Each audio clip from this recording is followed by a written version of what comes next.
दोस्तों, Indus report and analysis में आपका स्वागत करते हैं। हम लेकर आए हैं डिफेंस सीरीज के कुछ latest updates.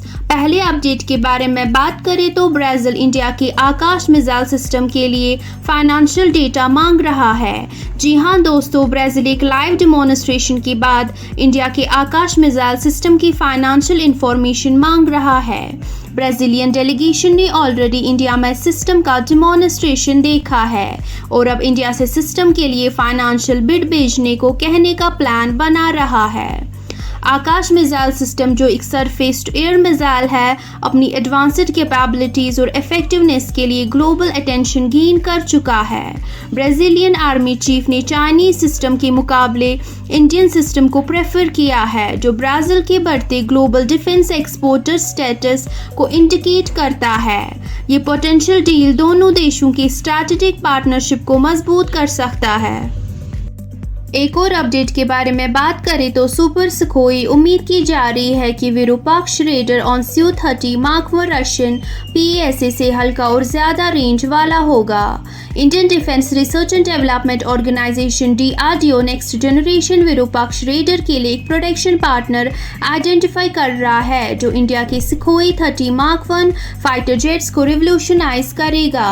Virupaksha raider indigenous defence technology में एक सिग्निफिकेंट लीप है, जो तेजस Mark 2 प्रोग्राम के लिए डेवलप किए गए उत्तम Mark 2 AESA fire control raider FCR के सक्सेस पर बना है। इसमें बड़ा AESA एंटेना और increased number of transmit receive modules है, जो सर्चिंग, डिटेक्टिंग, ट्रैकिंग और मल्टीपल एयर और सरफेस टारगेट्स को एंगेज करने की कैपेबिलिटीज को बेहतर करते हैं। विरूपाक्ष रेडर का वेट 300 kg से कम होने की उम्मीद है, जो N011 एम्बार्स के कंपैरिजन में 50% रिडक्शन है और ये सुखोई 30 Mark 1 के नोज कोन को लाइटर बनाता है। ये रेडर फाइटर साइज टारगेट्स के लिए 1.7 fold increase head on search range offer करता है, जो सुपर सुखोई को beyond visual range air to air missile BVR AAM engagement zone के बाहर रहने को अलो करता है। एक और अपडेट के बारे में बात करें तो इंडियन आर्मी बैटलफील्ड इवैक्यूएशंस के लिए एयर एम्बुलेंसेस के रूप में ड्रोन्स का यूज एग्जामिन कर रही है।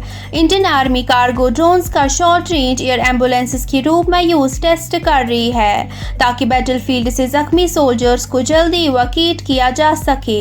ड्रोन्स रिमोट और इनएसेसिबल टेरेन तक पहुंच सकते हैं, जहां ट्रेडिशनल एम्बुलेंसेस स्ट्रगल करती है। इससे रेस्पॉन्स टाइम रिड्यूस होता है और पोटेंशियली लाइव सेव की जा सकती है। ये हज़ार्डस एनवायरनमेंट्स में भी ऑपरेट कर सकते हैं, जिससे रेस्क्यू पर्सनल के रिस्क कम होते हैं। इंडियन आर्मी का ड्रोन बेस्ड एयर एम्बुलेंसेस का एक्सपेरिमेंट अपनी कैपेबिलिटीज को मॉडर्नाइज करने और इमर्जिंग टेक्नोलॉजीज को लेवरेज करने की एफर्ट्स के साथ अलाइन करता है, ताकि ऑपरेशनल एफिशिएंसी और सोल्जर सेफ्टी इंश्योर की जा सके। अगर सक्सेसफुल इम्प्लीमेंट हो जाता है तो ये बैटलफील्ड मेडिकल केयर को रिवोल्यूशनाइज कर सकता है और world wide military medical evacuation operations के लिए एक नया स्टैंडर्ड सेट कर सकता है। आखिरी अपडेट के बारे में बात करें तो इंडियन नेवी अब एक थर्ड एयरक्राफ्ट कैरियर डिस्प्लेस करने की पॉसिबिलिटी के बारे में डिस्कशंस कर रही है।